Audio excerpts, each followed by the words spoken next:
Hi అండి, welcome to ముతహార్ media. దట్టమైన అడవి ప్రాంతంలో కొండల పైనున్న ఈ లక్ష్మీ నరసింహస్వామి టెంపుల్ గత కొన్నేళ్లుగా అయితే తెగ వినిపిస్తుందండి. కాకపోతే ఇక్కడికి వెళ్ళాలంటే ఎలాగో కొంతమందికి అయితే తెలియక ఇబ్బంది పడుతుంటారు. అలాంటి వాళ్ళందరికీ ఈ వీడియో బాగా ఉపయోగపడుద్ది. ఈ కొండపైకి వెళ్ళడానికి అయితే ఈ వీడియోలో మీకు దారి చూపిస్తాను, నాతో రండి, లెట్స్ గో. సో దారి అయితే అదేనమాట. మనం ఇప్పుడు వచ్చింది వచ్చేసి గూడూరు నుంచి వచ్చాను. గూడూరు నుంచి వచ్చేసి మనకి ఈ రూట్ వస్తుంది. ఈ రూట్ వచ్చేసి మనకి జయంపు, వెందోడు, కొండగుంట, వెడిచెర్ల ఈ రూట్ అంతా వస్తుంది అనమాట. మనం వెళ్ళాల్సింది వెడిచెర్ల నుంచి రైటు.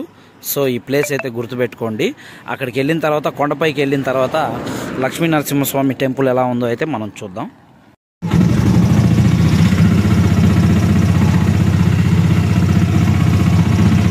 వెడిచెర్ల నుంచి వచ్చేటప్పుడు ఈ వాతావరణం ఎంత బాగుందంటే, చెరువు కట్టపైన ఈ రోడ్డు సో చాలా బాగుందండి. చల్లటి వాతావరణం, గాలి అయితే విపరీతంగా వస్తుంది. చుట్టూ పచ్చని పొలాలైతే ఇప్పుడిప్పుడే దున్నుతున్నారు. పొలాలన్నీ చాలా బాగున్నాయి. ఇక్కడ వెడిచెర్ల నుంచి డైరెక్ట్గా బస్సు వచ్చేదంట, పొద్దున ఒకసారి, సాయంత్రం ఒకసారి. ఇప్పుడైతే రావట్లేదు. ఫ్రీ బస్సా లేకపోతే ఆర్టీసీ బస్సా అనేది కూడా మనం ఈ వీడియోలో తెలుసుకుందాం. వెళ్ళే దారిలో అయితే ఈ ఒక సంఘటన నన్ను బాగా కదిలిచ్చిందండి. సో ఇలా ఎందుకైందో తెలీదు. మొత్తం చిన్న చిన్న పల్లెల్లో నుంచి వెళ్ళే ఈ దారి అయితే చాలా బాగుందండి. సో లాస్ట్కి అయితే మనం ఇక్కడికి వచ్చేసామండి. చూడండి, లెఫ్ట్ ఒక దారి ఉంది, రైట్ సైడ్ ఇంకో దారి ఉంది. ఇటు పక్క పోతే నెన్నూరు అనేసి నాకు బోర్డు చూపించాను కదా, అది వస్తుంది. ఇక్కడ వచ్చేసి మనకి టెంపుల్ దారి అయితే ఉంది. సో ఇది మనం వచ్చిన రూట్ అనమాట. ఇప్పుడు మనం వెళ్ళబోయే టెంపుల్ అయితే ఇదేనండి. సో చూసారు కదా, కనుమరాయి కొండ, అలిమిలి, కందుకూరు. సో ఈ పక్కంతా విలేజ్లు అయితే ఇలాగే వస్తాయి. మనం వెళ్ళేది వచ్చేసి ఈ టెంపుల్. దట్టమైన అడవి ప్రాంతం, ఇంకా కొండ ప్రాంతంలో నుంచి ఉన్న ఈ టెంపుల్ వచ్చేసి చాలా పెద్ద ఫేమస్ అండి చుట్టుపక్కల ప్రాంతాల్లో. ఒకసారి అయితే కొండ చూడండి, కొండపైన ఉండే నరసింహస్వామి టెంపుల్ అయితే ఎంత బాగుందో. సో మనం వెళ్ళేది ఇప్పుడు అక్కడికే.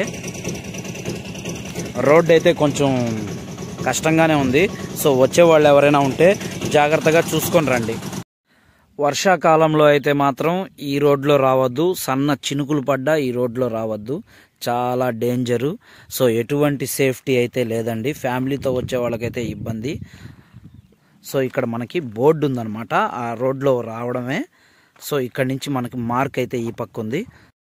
ప్రతి దగ్గర అయితే మార్కులు అయితే ఇచ్చున్నారండి, దారి తప్పిపోకుండా. సో మనం అయితే ఇప్పుడు వెళ్ళాల్సింది ఇట్ అన్నమాట. సో ఫైనల్గా అయితే మనం కొండపైకి చేరుకునేసాము. నేను మామూలుగా అనుకున్నాను కానీ ఇంత రష్ ఉంటుందనేసి నేను అసలు అనుకోనే లేదు. చాలా బాగుంది అసలు ఇక్కడ. ఫస్ట్ అయితే అన్నదానం అయితే పెడుతున్నారు కాబట్టి అన్నం తినేసి తర్వాత మాట్లాడదాం. ఇక్కడ మనకి ప్రతి శనివారం వచ్చేసి ఉదయం 11:30 నుంచి 2 గంటల వరకు ఉచితంగా అన్నదానం అయితే చేస్తారంట. మామూలుగా అయితే చిన్న చిన్న అంగళ్ళు అయితే ఉన్నాయండి, అది కూడా కేవలం శనివారం పూట మాత్రమే ఉంటాయి. అసలు ఈ కొండ పేరేంటో తెలుసా? కనుమరాయి కొండ.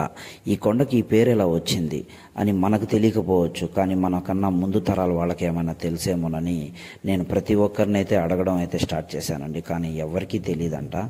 గత కొన్నేళ్లుగా అయితే ఇక్కడ వినిపించడం వల్ల సో ప్రతి ఒక్కరికి కూడా ఇప్పుడిప్పుడు తెలుస్తుంది. కాకపోతే ఇంకా చరిత్ర చెప్పుకుంటూ పోతే చాలా వందల ఏళ్ల సంవత్సరాల నాటిది అనేసి మనకైతే తెలుస్తూ ఉంది.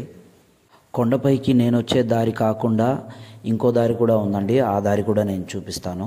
ముందుగా అయితే 30 అడుగుల ధ్వజస్తంభం మనకి గుళ్ళోకి వెళ్ళగానే అయితే కనిపిస్తుందండి. సో అలా చూసుకుంటూ వెళ్ళిపోతే చల్లటి వాతావరణంలో దట్టమైన మంచు కొండలు కప్పెట్టేసి ఉంది. చాలా బాగుందండి అసలు.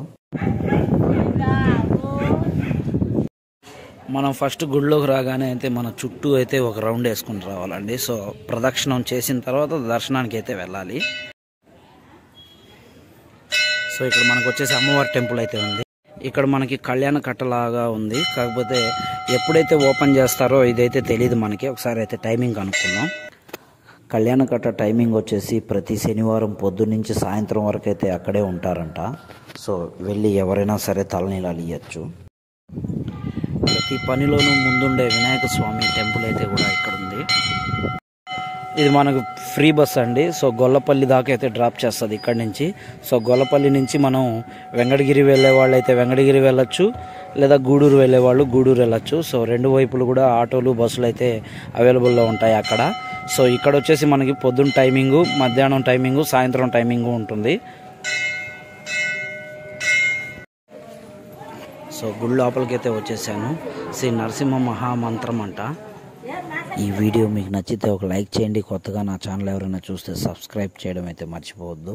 అన్నట్టయితే ఇంకా బస్సు అయితే బయలుదేరే టైం వచ్చేసిందండి. ఒకసారి అయితే బస్ దగ్గరికి కూడా వెళ్ళిపోదాం.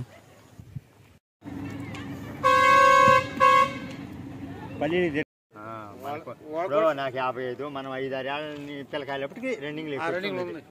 చరిత్రలు వింటుంటే ఒళ్ళు పులకరించిపోతాయి భయ. ఎందుకంటే అంత హిస్టరీ ఉంది మనకి ఇక్కడ టెంపుల్ వచ్చేసి. దేవస్థానం వాళ్ళు అన్నదాన కార్యక్రమాలు అయితే 1000 మందికి పైగానే అయితే జరుగుతున్నాయండి. సో వెడిచెర్ల నుంచి వచ్చే బస్సు వచ్చేసి కొంచెం రిపేర్ వల్ల అయితే రావడం లేదు. ఇకపోతే గొల్లపల్లి నుంచి వచ్చే బస్సు అయితే నడుస్తూనే ఉంటుంది. గుడి టైమింగ్ వచ్చేసి పొద్దున 5 గంటల నుంచి నైట్ 10:30 వరకు కూడా ఓపెన్లోనే ఉంటుందండి. ఇంకా బయట నుంచి వచ్చే వాళ్ళకైతే సత్రాల్లాగైతే అక్కడే పడుకోవచ్చు. కానీ ఇప్పుడు మంచు కాలంలో, వర్షాకాలంలో మాత్రం విపరీతమైన గాలుల వల్ల అయితే చాలా ఇబ్బంది పడతారు. సో అలాంటివేం లేకుండా తీసుకెళ్లే పరికరాలు కానీ ప్రతి ఒక్కటి కూడా జాగ్రత్తగా ప్రతి ఐటెం మర్చిపోకుండా అయితే తీసుకెళ్ళండి. నేను వచ్చేటప్పుడు అయితే ఒక దారి చూపించానండి, కానీ వెళ్ళేటప్పుడు అయితే ఇంకో దారి చూపిస్తాను అన్నాను కదా, ఆ దారి అయితే ఇదేనండి. సో ఈ దారి వచ్చేసి మనకి గూడూరు వెంకటగిరి హైవేలో అయితే కలుస్తుంది అనమాట. దారిలో వచ్చేసి మనకి మధ్యలో గొల్లపల్లి అనే గ్రామం అయితే మనకి కనిపిస్తుంది. సో అక్కడి నుంచి మనం ప్రతి దగ్గర అయితే బోర్డు అయితే ల్యాండ్ మార్కులు ప్రతిదీ కూడా కనిపిస్తూనే ఉంటుంది. ఇంకేదైనా డౌట్ ఉంటే మాత్రం చుట్టుపక్కల అడిగి కనుక్కోండి. సో నో ప్రాబ్లం అండి, హ్యాపీగా రావచ్చు.